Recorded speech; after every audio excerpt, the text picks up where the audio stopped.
Halo, perkenalkan, nama saya Arnis Dewi Saputri dari Prodi Hukum Universitas PGRI Madiun. Di sini saya akan menjelaskan tentang Lex Humana dalam filsafat hukum. Lex Humana, atau hukum manusia, adalah bagian penting dalam filsafat hukum yang mencerminkan upaya manusia untuk membentuk aturan yang mengatur perilaku sosial. Konsep ini biasanya dibandingkan dengan Lex Divina, hukum ilahi, dan Lex Naturalis, hukum alam, yang masing-masing dianggap berasal dari Tuhan atau dari kodrat alam manusia. Apa itu Lex Humana? Lex Humana atau hukum manusia adalah norma atau peraturan yang diciptakan dari hasil fikir manusia, atau dengan istilah yang lebih sederhana Lex Humana disebut hukum buatan manusia. Ciri-ciri Lex Humana yaitu: 1. Buatan manusia. Lex Humana adalah hasil dari pemikiran dan keputusan manusia, bukan berasal dari Tuhan atau alam. 2. Bervariasi. Hukum manusia dapat bervariasi antar negara, budaya, dan waktu. 3. Dapat diubah. Lex Humana bersifat dinamis dan dapat diubah sesuai dengan kebutuhan dan perkembangan masyarakat. 4. Memerlukan ketaatan. Agar efektif, hukum manusia memerlukan kepatuhan dari anggota masyarakat. Hubungan dengan Lex Divina dan Lex Naturalis. Lex Humana seringkali dibandingkan dengan Lex Divina dan Lex Naturalis. Mari kita lihat perbedaannya. Lex Divina, hukum yang dianggap berasal dari Tuhan, misalnya hukum agama, sering dianggap tidak berubah dan abadi.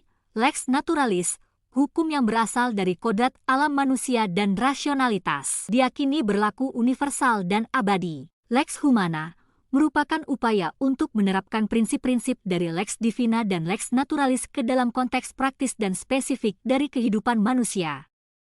Pemikiran para filosof tentang Lex Humana. Banyak filsuf yang telah berkontribusi pada pengembangan pemahaman tentang Lex Humana. Beberapa di antaranya adalah Thomas Aquinas, menyatakan bahwa Lex Humana harus didasarkan pada Lex Naturalis agar adil dan benar. Menurut Aquinas, hukum manusia yang tidak sesuai dengan hukum alam tidak memiliki kekuatan hukum yang mengikat secara moral. John Austin berpandangan bahwa hukum adalah perintah dari penguasa yang didukung oleh ancaman sanksi. Bagi Austin, hukum manusia adalah produk dari kedaulatan politik. Hans Kelsen menyatakan bahwa hukum adalah sistem norma yang berlaku karena pengakuan dari masyarakat. Lex Humana bagi Kelsen adalah bagian dari tatanan hukum yang bersifat hierarkis. Fungsi dan tujuan Lex Humana. Lex Humana memiliki berbagai fungsi dan tujuan penting dalam masyarakat. Di antaranya adalah: 1. Mengatur perilaku sosial. Hukum manusia berfungsi untuk menciptakan keteraturan dalam interaksi sosial dengan mengatur perilaku individu dan kelompok. 2. Melindungi hak dan kebebasan. Hukum manusia melindungi hak-hak individu dan kebebasan, memastikan bahwa setiap orang dapat hidup dengan aman dan sejahtera. 3. Menyelesaikan konflik. Lex Humana menyediakan mekanisme untuk penyelesaian perselisihan, membantu mencapai keadilan melalui proses yang terstruktur. 4. Mendukung kesejahteraan umum. Hukum manusia mendukung kesejahteraan umum dengan mengatur berbagai aspek kehidupan seperti kesehatan, pendidikan, dan ekonomi. Tantangan dalam penerapan Lex Humana.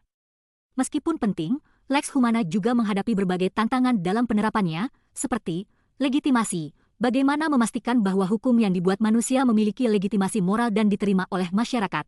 Keadilan, menyeimbangkan antara kebutuhan untuk mengatur dan memastikan keadilan bagi semua anggota masyarakat. Perubahan sosial, menjaga relevansi hukum manusia di tengah perubahan sosial yang cepat.